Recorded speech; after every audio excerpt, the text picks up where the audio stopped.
ఎవరు ఈయన? ఇగో నిన్న గ్రామ పంచాయతీ సిబ్బందికేమో పొంగిలేటి శ్రీనివాసరెడ్డి దొరుకుతలేడట. పాపము మీకు జీతం పెంచుతాం, మీకు నెల నెల 1వ తారీఖే జీతం వేస్తామని పొంగిలేటి శ్రీనివాసరెడ్డి ఖమ్మంలో ఉన్న గ్రామ పంచాయతీ సిబ్బందికి అప్పుడు నిరాహార దీక్షలు చేసే సందర్భంలో పోయి హామీ ఇచ్చిండట. ఇప్పుడు మాత్రం వాళ్ళ కంటికి దొరుకుతలేడట. కానీ ఇక్కడ మాత్రం వచ్చి ట్రోఫీలు పట్టుకొని క్రికెట్లకు పెట్టి క్రికెట్ విన్నర్లకు ఇట్లా ట్రోఫీలు ఇచ్చుకుంటా ముసి ముసి నవ్వులను అవుతాడు. ఏంటిది? కాకా క్రికెట్ టోర్నీ విన్నర్ రామగుండం కాకా వెంకటస్వామి, ఎవరు? వివేక్ వాళ్ళ నాయన కాకా వెంకటస్వామి పెద్దపల్లి పార్లమెంట్ నియోజకవర్గ క్రికెట్ టోర్నమెంట్లో రామగుండం జట్టు విజేతగా నిలిచింది.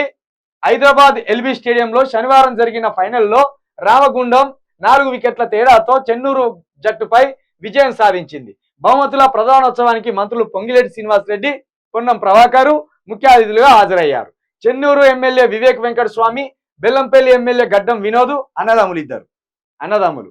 కాంగ్రెస్ యువ నేత గడ్డం వంశీకృష్ణ ఇప్పుడు ఈయనకు టికెట్ కావాలట, ఎంపీ టికెట్ కావాలట. ఇక్కడ వెంకటస్వామి ఏమో అన్న, ఆ ఎమ్మెల్యే గడ్డం వినోద్ ఏమో తమ్ముడు, ఆ యువ నేత ఏమో గడ్డం వంశీ, అంతా ఒక కుటుంబ సభ్యులు. ఇప్పుడు ఒకవేళ నాకు ఎంపీ టికెట్ వచ్చింది అనుకో, ఇది కుటుంబ పాలన కాదు.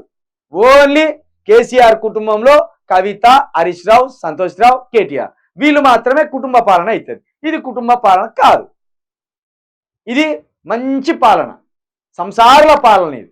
అట్లయితుంది. ఇక మరి పొంగులేటి గీడికి వచ్చేమో ఇగిలిచ్చుకుంటా ఫోటోలు దిగుతీవి. మరి జరగ ఖమ్మంలో 3 మంత్రులు ఉన్నారు. మరి 3 మంత్రుల నుండి ఖమ్మంలో అనేక సమస్యలు ఉన్నాయి. ఆ సమస్యలను తీర్చమని మిమ్మల్ని మంత్రి పదవులు ఇచ్చిందా? ఆ సమస్యలను తీర్చమని మిమ్మల్ని ఎమ్మెల్యేలకు గెలిపించిందా? జర పోయి ఆ ఖమ్మంలో మీ ముఖం చూపిర్రి.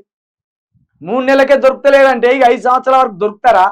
ఒక సమస్యను పరిష్కరిస్తారా? అది చేరిపోయి